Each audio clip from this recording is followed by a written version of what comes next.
Hello friends, स्वागत है आप सभी का हमारे यूट्यूब चैनल सफलता स्टडी में। देखिए फ्रेंड्स, यहाँ पर आपको SSC CHSL tyre first exam की तैयारी कराई जा रही है। इस क्लास में प्रीवियस ईयर एग्जाम में पूछे गए जीके के 25 क्वेश्चन लिए गए हैं, जो कि काफ़ी मोस्ट एक्सपेक्टेड क्वेश्चन है और ये हमारी क्लास नंबर 34 है। आप इस क्लास को लास्ट तक जरूर देखें, यहाँ पर सभी प्रश्न आपको डिटेल में बताए जाएंगे। और इससे पहले आ चुकी सभी क्लास को चैनल के प्ले लिस्ट में जाकर जरूर देखें, क्योंकि उनमें भी महत्वपूर्ण प्रश्न ही लिए गए हैं। आपके आने वाले एग्जाम में इन्हीं सभी प्रश्नों में से प्रश्न पूछे जाएंगे। चलिए क्लास शुरू करते हैं। देखिए यहाँ पर सबसे पहला प्रश्न लिया गया है, ये उत्तरायणी त्यौहार कहाँ मनाया जाता है। तो ये देखिए, उत्तरायणी त्यौहार ये उत्तराखंड राज्य में मनाया जाता है। यहाँ पर उत्तराखंड आपका करेक्ट आंसर है। और साथ ही आप उत्तरायण त्यौहार भी ध्यान रखेंगे, तो ये उत्तरायण त्यौहार गुजरात राज्य में मनाया जाता है। तो आप ध्यान रखें, उत्तरायण त्यौहार उत्तराखंड राज्य में और ये उत्तरायण त्यौहार गुजरात राज्य में मनाया जाता है। अब प्रश्न नंबर 2 है, काफ़ी महत्वपूर्ण प्रश्न है ये, कि तीसरा गोलमेज सम्मेलन कब हुआ था। तो देखिए, तीसरा गोलमेज सम्मेलन 1932 में हुए थे। और जो प्रथम गोलमेज सम्मेलन की बात करें तो प्रथम गोलमेज सम्मेलन ये 1930 में हुआ था, और जो दूसरा गोलमेज सम्मेलन है वो 1931 में हुआ था। तो आप ध्यान रखें, ये तीनों गोलमेज सम्मेलन लंदन में आयोजित हुए थे। चलिए अगला प्रश्न देखते हैं। देखिए अब यहाँ पर प्रश्न नंबर 3 है कि पुलित्जर पुरस्कार किस क्षेत्र से संबंधित है। जो ये पुलित्जर पुरस्कार ये पत्रकारिता के क्षेत्र में दिए जाते हैं। यहाँ पर पत्रकारिता आपका करेक्ट आंसर है। अब प्रश्न नंबर 4 है कि वाइज एंड अदरवाइज पुस्तक के लेखक कौन हैं। देखिए, बुक से रिलेटेड काफ़ी प्रश्न पूछे जाते हैं, तो आप महत्वपूर्ण बुक्स और उनके राइटर के नेम जरूर याद रखें। तो ये वाइज एंड अदरवाइज पुस्तक की लेखिका सुधा मूर्ति हैं। तो यहाँ पर सुधा मूर्ति आपका करेक्ट आंसर है। चलिए देखिए, प्रश्न नंबर 5 है यहाँ पर कि रोहतांग सुरंग का नया नाम क्या है। तो रोहतांग सुरंग का नया नाम अटल सुरंग है। और ये अटल सुरंग कहाँ पर स्थित है, ये हिमाचल प्रदेश में स्थित है। ये देखिए मनाली से लेह को जोड़ती है रोहतांग सुरंग, जो जिसका नया नाम अटल सुरंग है। तो आप ध्यान रखेंगे, ये मनाली को लेह से जोड़ती है। अब प्रश्न नंबर 6 है कि सतनामी विद्रोह कहाँ हुआ था। तो देखिए, सतनामी विद्रोह नारनौल हरियाणा में हुआ था। और ये जो विद्रोह है ये 1672 में हुआ था। तो आप ध्यान रखेंगे कि सतनामी विद्रोह नारनौल हरियाणा में 1672 ईस्वी में हुआ था। चलिए अगला प्रश्न देखेंगे। अब प्रश्न नंबर 7 है यहाँ पर कि अंतर्राष्ट्रीय योग दिवस किस दिन मनाया जाता है। तो देखिए, अंतर्राष्ट्रीय योग दिवस प्रत्येक वर्ष 21 जून को मनाया जाता है। जो प्रथम अंतर्राष्ट्रीय योग दिवस था वो 2015 में मनाया गया था 21 जून को। तो आप ये भी ध्यान रखेंगे। और ये 21 जून को हाल ही में 2020 में मनाया गया है। तो इसके 2020 में थीम है कि yoga for home, yoga at home. ये 2020 में थीम है, तो आप थीम जरूर ध्यान रखें, क्योंकि एग्जाम में थीम जरूर पूछ ली जाती हैं। अब प्रश्न नंबर 8 देखते हैं। देखिए, प्रश्न नंबर 8 है कि वर्तमान में भारत में कितना प्रतिशत वन क्षेत्र है। तो वर्तमान में भारत में 21.67% वन क्षेत्र है। तो आप ध्यान रखेंगे। चलिए अगला प्रश्न देखेंगे। अब देखिए, प्रश्न नंबर 9 है कि हाल ही में नासा ने पहली बार किस महिला को स्पेस फ्लाइट प्रोग्राम का प्रमुख नियुक्त किया गया है। तो नासा ने पहली बार किसी महिला को स्पेस फ्लाइट प्रोग्राम का प्रमुख नियुक्त किया है, तो वो महिला है कैथी ल्यूडर्स। यहाँ पर कैथी ल्यूडर्स करेक्ट आंसर है।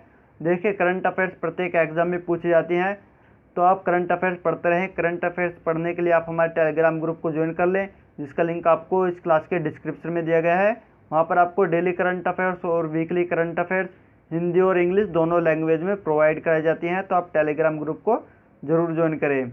चलिए अगला प्रश्न देखेंगे। प्रश्न नंबर 10 है यहाँ पर, वाहनों में पीछे के दृश्यों को देखने के लिए किस दर्पण का उपयोग किया जाता है। तो देखिए, वाहनों में पीछे के दृश्यों को देखने के लिए उत्तल दर्पण का प्रयोग किया जाता है। किसी भी गाड़ी में साइड मिरर के रूप में उत्तल दर्पण लगते हैं। तो आप ध्यान रखें, यहाँ पर उत्तल दर्पण आपका करेक्ट आंसर है। अब प्रश्न नंबर 11 है कि वर्षा मापक यंत्र को क्या कहा जाता है। तो देखिए, वर्षा मापक यंत्र को रेन गेज कहा जाता है। यहाँ पर रेन गेज आपका करेक्ट आंसर है। अब प्रश्न नंबर यहाँ पर 12 है कि एक प्रकाश वर्ष कितने किलोमीटर के बराबर होता है। यहाँ पर बताना है कि एक प्रकाश वर्ष कितने किलोमीटर के बराबर होता है। तो एक प्रकाश वर्ष जो है 9.46 इंटू 10⁻12 किलोमीटर के बराबर होता है। एक प्रकाश वर्ष बराबर 9.46 इंटू 10⁻12 किलोमीटर। चलिए देखिए प्रश्न नंबर 13 है कि भारतीय राष्ट्रीय कांग्रेस के प्रथम अध्यक्ष कौन थे। तो भारतीय राष्ट्रीय कांग्रेस के प्रथम अध्यक्ष व्योमेश चंद्र बनर्जी थे। यहाँ पर व्योमेश चंद्र बनर्जी आपका करेक्ट आंसर है। देखिए आपको क्लास अच्छी लग रही है तो प्लीज़ क्लास को लाइक करते रहें और अपने सभी फ्रेंड्स के पास क्लास को शेयर जरूर करें। आप अपने लगभग 20 फ्रेंड्स के पास क्लास को शेयर जरूर कीजिए। चलिए अगला प्रश्न देखते हैं। देखिए यहाँ पर प्रश्न नंबर 14 है कि शिपकिला दर्रा किस राज्य में स्थित है। तो देखिए शिपकिला दर्रा ये हिमाचल प्रदेश में स्थित है। तो यहाँ पर हिमाचल प्रदेश आपका करेक्ट आंसर है। देखिए आपको भारत के प्रमुख दर्रे से संबंधित एक महत्वपूर्ण क्लास ली गई है जिसका लिंक आपको इसी क्लास के डिस्क्रिप्शन में मिल जाएगा। वहाँ पर आपको सभी दर्रे ट्रिक के माध्यम से बताए गए हैं। बेहतरीन ट्रिक ली गई है, काफ़ी सिंपल ट्रिक।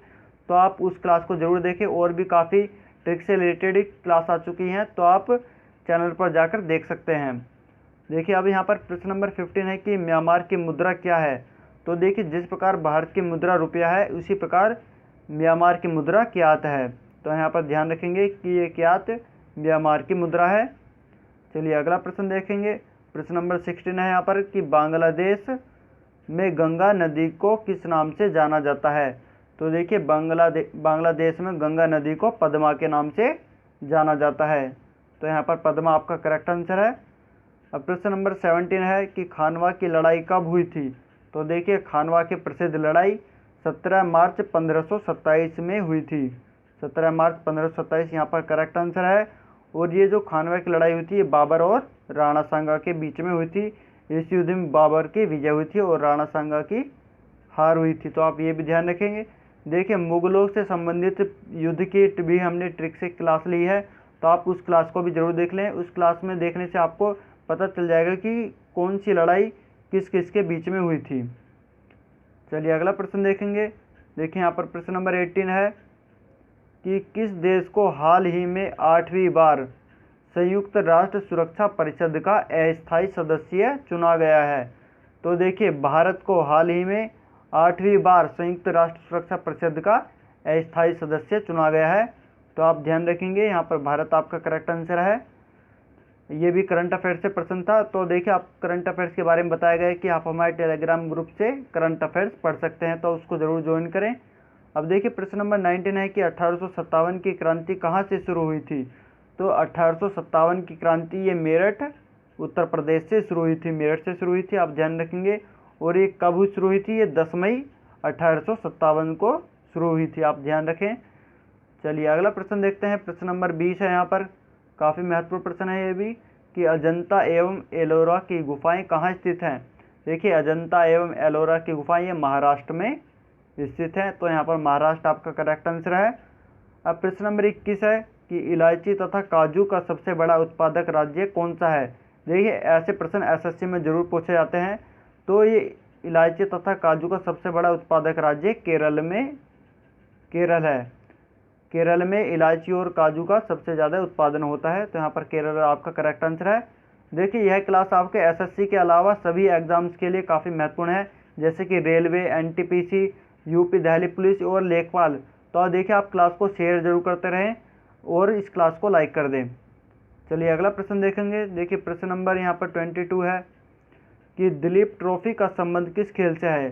तो ये दिलीप ट्रॉफी ये क्रिकेट के खेल में दी जाती है। तो यहाँ पर क्रिकेट आपका करेक्ट आंसर है। देखिए खेलों से संबंधित जो कप और ट्रॉफी दी जाती हैं उसे संबंधित हमने क्लास ली है। उसमें ट्रिक के माध्यम से आपको बताया गया है कि कौन सी कप या ट्रॉफी किस खेल में दी जाती है। तो आप उस क्लास को भी जरूर देखें।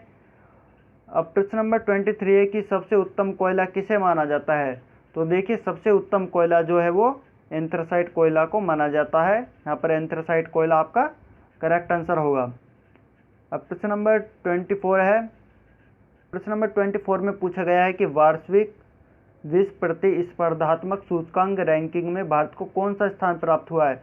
तो देखिए भारत को वार्षिक विश्व प्रतिस्पर्धात्मक सूचकांक रैंकिंग में 43वां स्थान प्राप्त हुआ है। तो यहाँ पर आप ध्यान रखेंगे कि भारत का 43वां स्थान है। अब प्रश्न नंबर 25 है जो कि आज का अंतिम प्रश्न है। इसके बाद क्विज की तरफ चलेंगे तो आप क्विज के आंसर जरूर लगाना है आपको। देखिए प्रश्न नंबर 25 में पूछा गया है कि भारत के नए राज्य की स्थापना किसकी अनुमति से की जाती है। देखिए भारत में किसी भी नए राज्य की स्थापना ये संसद की अनुमति से ही की जाती है। तो यहाँ पर आप ध्यान रखें, यहाँ पर संसद की अनुमति आपका करेक्ट आंसर है। चलिए अब क्विज की तरफ चलते हैं। देखिए यहाँ पर क्विज से क्वेश्चन लिए गए हैं, काफ़ी महत्वपूर्ण है, इनका आंसर आपको कमेंट बॉक्स में देना होगा। यहाँ पर सबसे पहले प्रश्न में पूछा गया है कि अंतर्राष्ट्रीय योग दिवस किस दिन मनाया जाता है। तो यहाँ पर 4 ऑप्शन दिए गए हैं, आपको सही आंसर कमेंट बॉक्स में बताना होगा। अब प्रश्न नंबर 2 है कि 1857 की क्रांति कहाँ से शुरू हुई थी। इसमें भी यहाँ पर 4 ऑप्शन दिए गए हैं, आपको इसका भी करेक्ट आंसर कमेंट बॉक्स में बताना है। और साथ ही यह क्लास आपको कैसी लगी यह भी कमेंट बॉक्स में लिख के बताएं, और इस क्लास को लाइक करें और अपने सभी फ्रेंड्स के पास आपको ये शेयर करनी है। आपके जो भी स्टडी से संबंधित ग्रुप हैं आप उनमें शेयर कर सकते हैं। और यदि आपने भी अभी तक चैनल को सब्सक्राइब नहीं किया तो प्लीज़ चैनल को सब्सक्राइब कर लें और साथ ही पास वाला बेल आइकन जरूर दबाएं, जिससे आपको आने वाली नई क्लास के नोटिफिकेशन सबसे पहले प्राप्त हो सके। चलिए नेक्स्ट क्लास में फिर मिलते हैं। Thank you.